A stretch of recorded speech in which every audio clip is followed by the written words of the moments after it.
For many years, we were led to believe that the oil, coal, and gas industry was the #1 producer of greenhouse gas emissions and human suffering.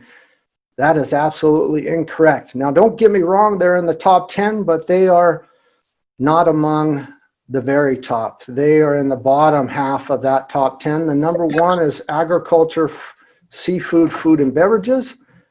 And globally, we waste 40%, but most people misunderstand that number as well because it's an exponential waste. The way we dispose of food is first to bury it, second is to burn it, and third is to dump it in our oceans. And that #1 way is absolutely the worst way. It comes back to bite us 80 times more in an exponential way because it turns into methane, which is in the short term, a more potent greenhouse gas that is better at creating heat in the short term. It's the total environmental cost as percentage of EBITDA. As you can see, in all other industries, that total environmental cost as percentage of EBITDA is pretty much in balance. But in the beverage and food production industry and the agriculture industry, it's way out of balance. It's 224%. Whereas most other industries are pretty good about how they use their products and how they look at that total environmental impact. In 2008, our entire industry had a big shift, and it was kind of after the financial crisis of 2008. We had a massive relocation of financial capitals and the billions of dollars to anything related to food systems. And today, it is still considered the most secure investment and has increased continually year by year since 2008. This is run by people with a financial background, but without basic knowledge of food systems and how to make food. And food became a commodity at this point in time, which means we cheapen food. About 3/4 of all the agricultural land in the world is used for livestock production, and it imposes a huge cost on biodiversity. And what is the single biggest source of habitat destruction? It's the livestock sector. Meat, dairy, egg, and fish farming use 83% of the world's farmland, yet provide only 18% of the world's calories. Growing animal feed requires vast amounts of land, making it one of the leading drivers of deforestation. It also requires huge amounts of water. Meat plays a disproportionately large role in causing this overuse of fresh water. 25% of the rivers in the world no longer reach the ocean because we're taking out so much water to produce animal feed. All told, more than 1/4 of humanity's fresh water consumption goes to produce animal foods. And it's not just water depletion that's an issue, it's also water pollution.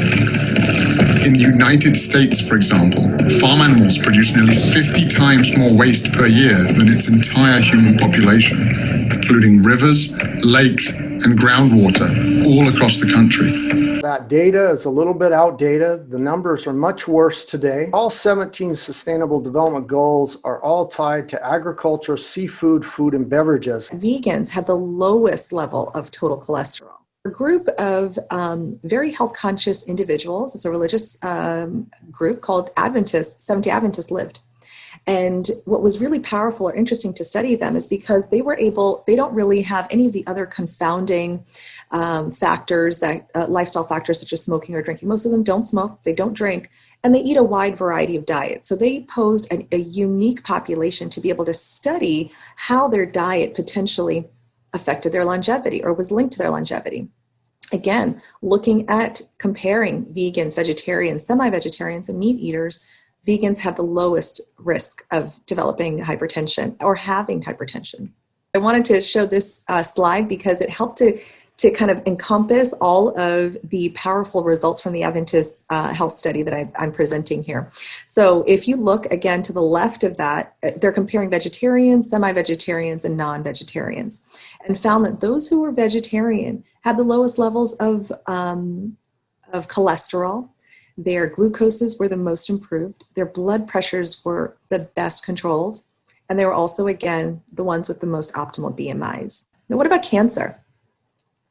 This particular study, again, pulling from the Adventist health study, compared all of the vegetarians. So there's semi-vegetarians, vegetarians, and vegans, and then compared them to their non-vegetarian counterparts and found that those who were vegetarian in that vegetarian group had decreased risk for all cancers. And then when they separated out each of the vegetarians into vegans, semi-vegetarians, etc., the most reduced risk was found for vegans across all cancers. Ruminants, for instance, can use environments that cannot be cultivated.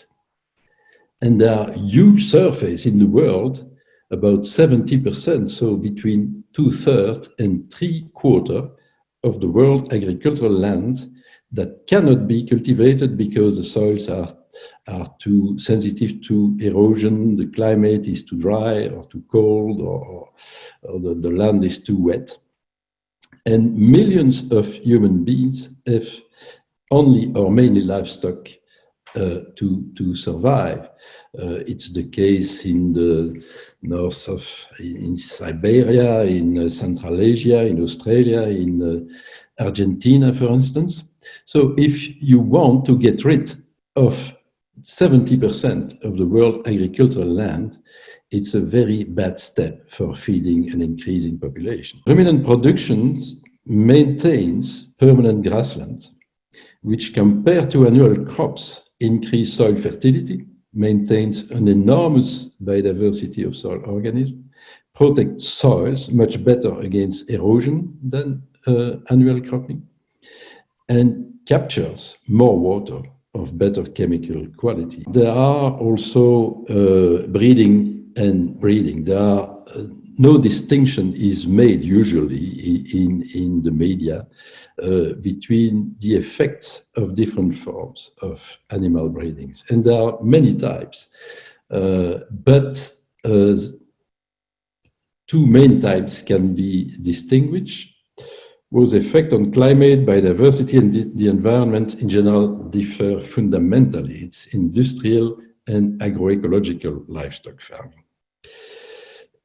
And so we should not criticize livestock production or meat production, but the industrial way we produce meat. And that makes a huge difference because indeed industrial livestock farming systems use a high proportion of human foods and, for instance, cereals, including maize, and pulse, such as soybean, in the diet of monogastrics and ruminants, and we should never use human food for feeding animals. And all this system requires significant amounts of fossil energy at all stages of the food chain, before and after the production and during the production. And the most extreme form of industrial livestock farming is confined animal feeding operations. In contrast, agroecological livestock farming systems largely replace commercial inputs that require large amounts of fossil energy, such as fertilizers, pesticides, medicine, also animal feed, with the ecosystem services provided by biodiversity. For instance, the nitrogen fixation by legumes instead of synthetic nitrogen. In 60 years, beef meat produced largely on grass, outdoors, and with local food has been largely replaced by meat from monogastric animals produced in buildings, with food imported partly from South America, which destroyed the Amazonian forest, the Cerrado, the Brazilian savanna, and the Pampa, which are all species-rich habitats. This monogastric meat is also produced on the basis of antibiotics and with an enormous negative impact on the environment, biodiversity, and animal welfare. If we replace the use of synthetic nitrogen by these legumes, we have to do something with it. We have to transform them into human food, And that's the thing that ruminant can do. And so that's one of the main reasons why, if we want to feed an increasing human population, we need ruminants.